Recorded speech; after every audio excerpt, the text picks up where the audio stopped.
sa mga mata mo. So ayan nga po guys mga kalingap, sa ilang mga nakakatuwa at nakaka-excite na mga Q&A ng ilang mga K-boys para sa atin tong nag-iisang Kalingap Edu. Ayan, grabe, nakakatuwa po yung mga question and answer mula po sa mga K-boys na ginagawa po nila para kay Papa Eds. Ayan, pinatutunayan lamang po nito na talagang excited po tayo na magkaroon nga pong muli si Papa Eds ng Kalove Team. At dahil po dyan guys mga kalingap, talaga naman pong good news. Kalingap Edu handa na sa bagong love team ng buhay. Ayan, grabe, diba? Ayan, yan po yung nakaka-excite po nating pag-uusapan. Kalingap Edu and Kalingap Angel na walang iba nga po kundi ang pinakamagandang Kalingap Angel na si Bridget. Ayan, grabe. Pero bago po yan guys, makikitamsak po muna. Pa-like, share and comment na rin po dito sa ating munting channel. So dahil nga po sa trending na usap-usapan ang pagkakaroon nga po ni Kalingap Edu ng Kalove Team,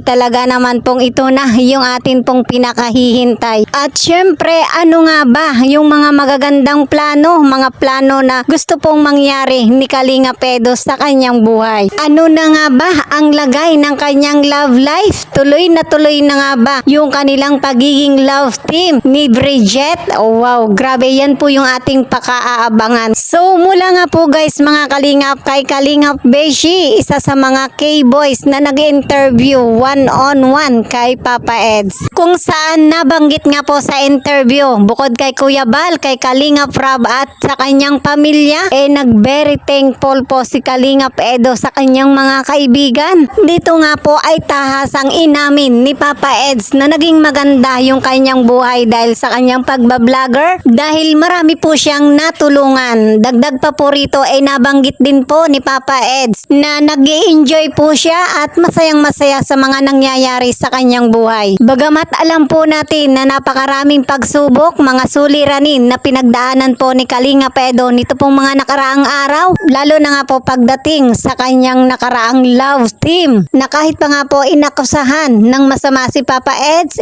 talaga naman pong kitang-kita naman po natin yung pagiging strong ni Papa Eds, diba? At syempre guys mga kalingap, sa interview nga po ito ni Kalingap Beshi, syempre hindi nga po maiiwasang tanungin si Papa Eds patungkol nga po dito sa kumakalat na pagtatambalan ni Kalingap Edu at ni Bridget. Ayan, grabe. Ito nga po yung pinakahihintay ng ating mga viewers. Bagamat batid po natin na talagang hindi pa man po natutuloy na aprubahan yung pagiging love team po ni Bridget at ni Kalingap Edu, kitang-kita po natin na talagang trending na nga po yung kanilang pagtatambalan. Kahit nga po tayo guys mga kalingap magiging masaya kung sakali nga pong matuloy yung pagiging tambalan nga po ni Kalingap Edu at ni Bridget. Kayo guys mga kalingap, kung kayo po yung atin pong tatanungin, ano po sa palagay nyo? Sang-ayon ba kayo na talagang bagay na bagay si Bridget at si Kalingap Edu na maging tambalan? I-comment nyo lang po yan guys mga kalingap dito po sa ating comment section. Guys mga kalingap, kung ang pag-uusapan naman po natin yung sagot ni Papa Eds, no comment po ang sagot ni Papa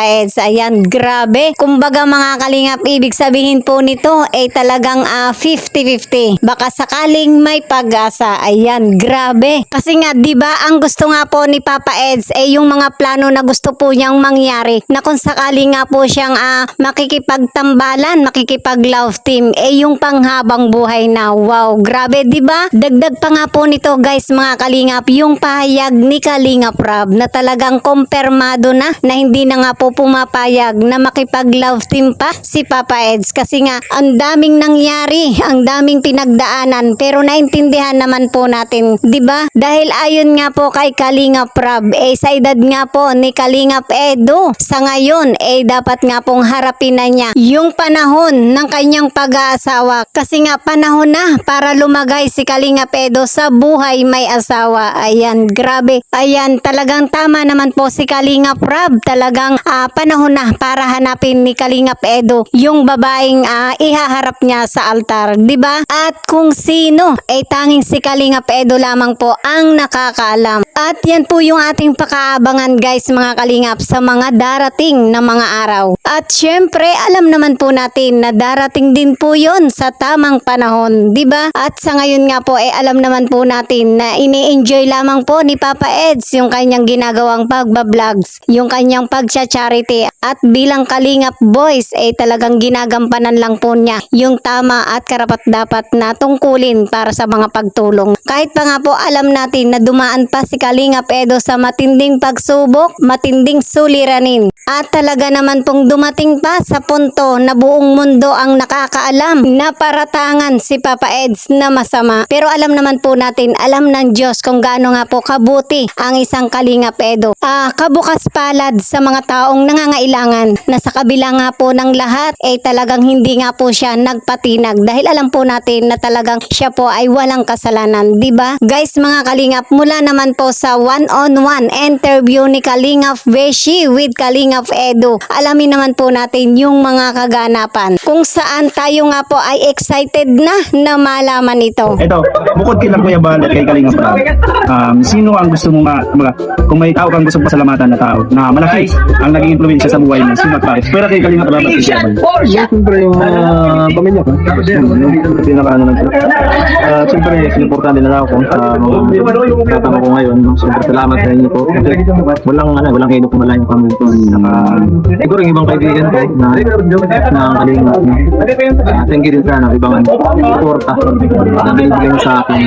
Malaga yun malaga rin yung mga tao nakapaligid sa'yo kung baka matutulungan to sa mga bagay na ganyan. Last question natin bro, para makaligid na tayo. Ano ang pangarap mo para sa sarili mo at sa mga taong mahalaga sa iyo? Pangarap sa sarili ko, hindi ko alam parang sa sarili ko, hindi ko alam parang ito pangarap ko na to ito pangarap ko, lagi ko sinasabi sa sarili ko, pangarap ko maging parang malaya, parang masaya lang sa buhay. At ngayon, na natatamas ko naman ngayon yun lahat ng ngayon, okay naman pamilya ko, wala nang problema.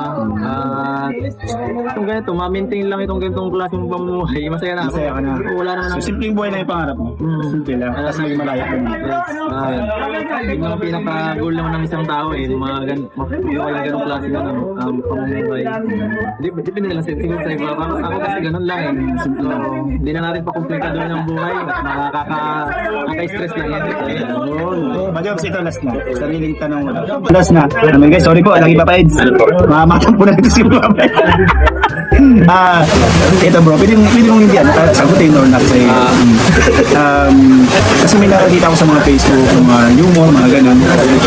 Kung inalam ko na kasi hindi ba na karoon ka sagutin mo hindi? Opinion mo. Ang masabi ko lang ay